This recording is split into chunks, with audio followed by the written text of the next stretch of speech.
নমস্কার সবাইকে, গুরুজনকে প্রণাম।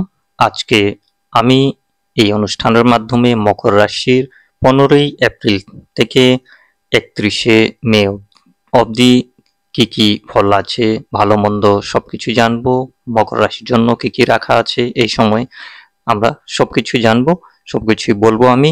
ভালো মন্দ দুটোই শেষের দিকে আমি কিছু উপায় বলবো, সেটা অবশ্যই করবেন, তাহলে অবশ্যই আপনার ভালো হবে। প্রথমে গোচর নিয়ে বলি।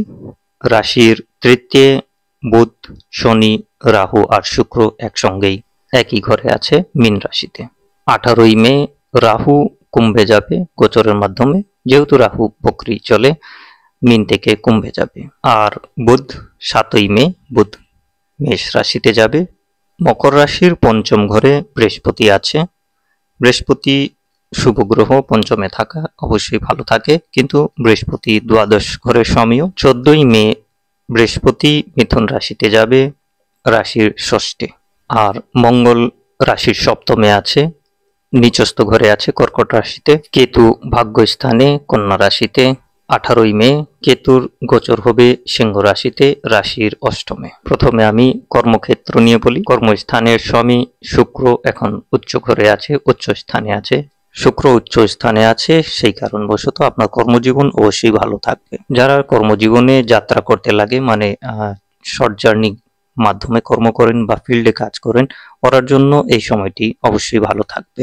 ব্যবসার ক্ষেত্রে দেখা যাচ্ছে যারা নিজের ভাই বন্ধু সঙ্গে কাজ করেন, ব্যবসা করেন পার্টনারশিপে, ওরা এই ব্যবসাটা আরো উন্নত হবে। 7ই মে বুধ মেষ রাশিতে আসবে।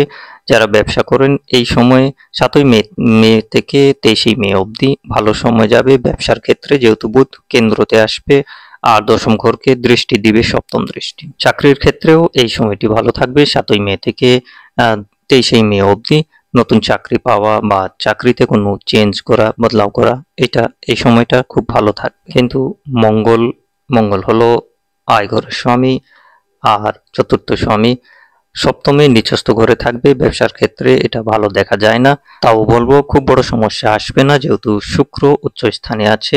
শুক্র হলো দশম ঘরের স্বামী আর পঞ্চম ঘরের স্বামী। বুদ্ধি বিবেক, নতুন কোনো আইডিয়া লাগানো, ইন্টেলিজেন্সি আপনার বাড়বে। কর্মজীবনও ভালো থাকবে। আয়ে উন্নতিতে কিছুটা কমই থাকলেও পরবর্তী এটা ভালোই হবে। সেজন্য কর্ম ছাড়বেন না, ভালোভাবে খাটনি করে কর্ম করবেন।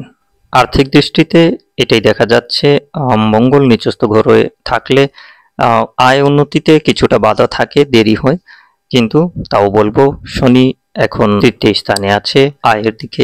শনি হলো ধনঘরের স্বামী, ধনপতি, সেজন্য একটু দেরি হলেও ভালোই আয় হবে।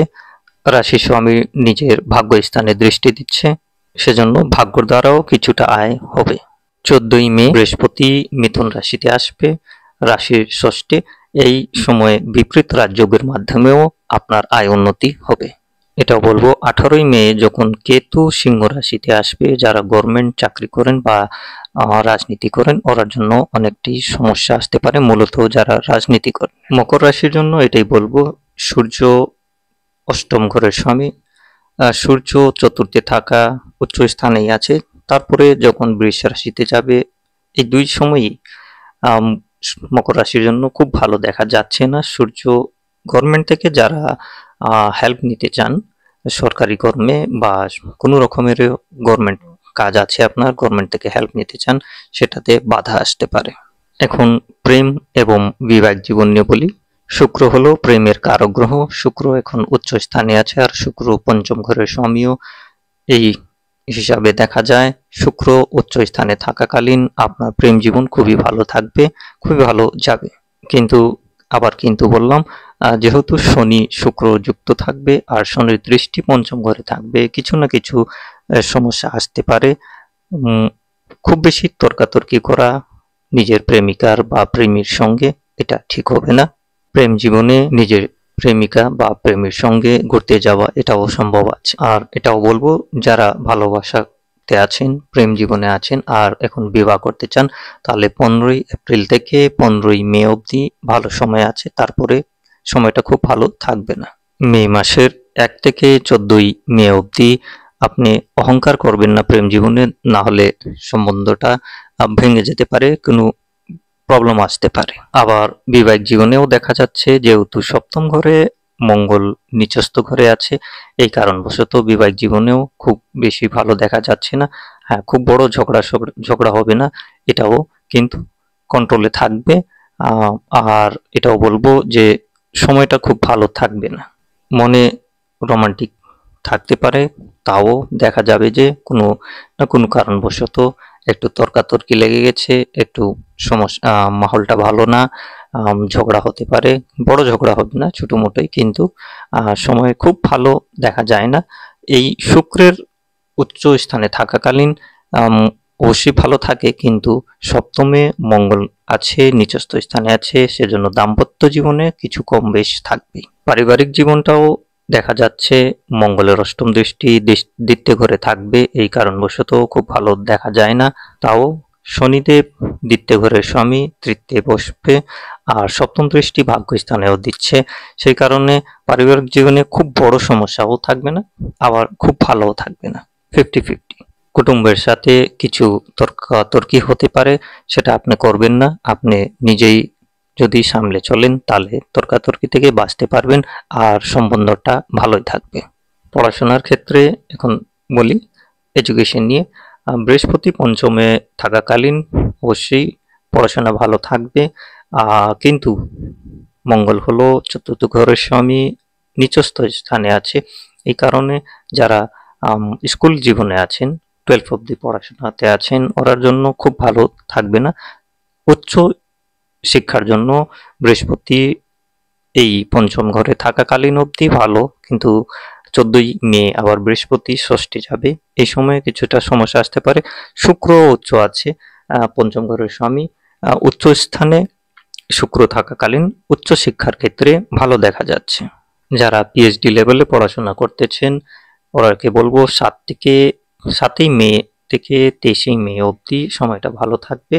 রিসার্চ সেক্টরের পড়াশোনা, রিসার্চ নিয়ে পড়াশোনা, এসব ভালো। এখন স্বাস্থ্য নিয়ে বলি।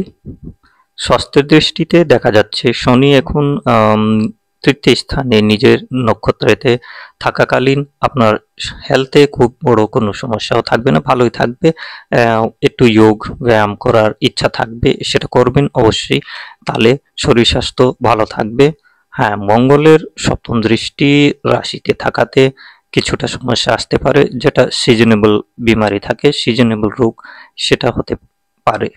খাওয়া দাওয়া নিয়েও সচেতন থাকতে হবে, যেহেতু বৃহস্পতি 14ই মে যখন ষষ্ঠে যাবে পেটের সমস্যা বাড়তে পারে, সেজন্য খুব চটপট খাওয়াও আপনার জন্য ভালো হবে না, খুব মশলাদার খাওয়াও ভালো হবে না, ওষুধপত্র চলতে পারে।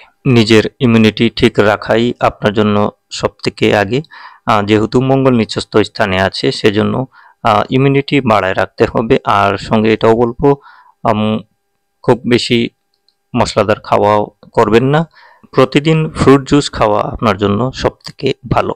এখন কিছু উপায় বলি, সেটা করলে আপনার অবশ্যই সময় ভালো থাকবে। প্রথমত বলবো হনুমান বাণ, এই হনুমান বাণের পাঠ করা, বা পাঠ না করলেও অ্যাটলিস্ট ইউটিউবে শুনবেন সকালবেলা, আর নিজেই অল্প অল্প করে মনে মনে হনুমান পাঠ করবেন, তাহলে আপনার স্বাস্থ্য ভালো থাকবে আর ব্যবসার ক্ষেত্রেও ভালো দেখা যাবে। পাখিকে দানা খাওয়াবেন, আর রাস্তার কুকুরকে রুটি। সঙ্গে এটাও বলবো ঘরের সাউথ ওয়েস্ট কর্নার খুব পরিষ্কার রাখবেন, তাহলে সময়টা ভালো থাকবে। আজকে এখানেই শেষ করি।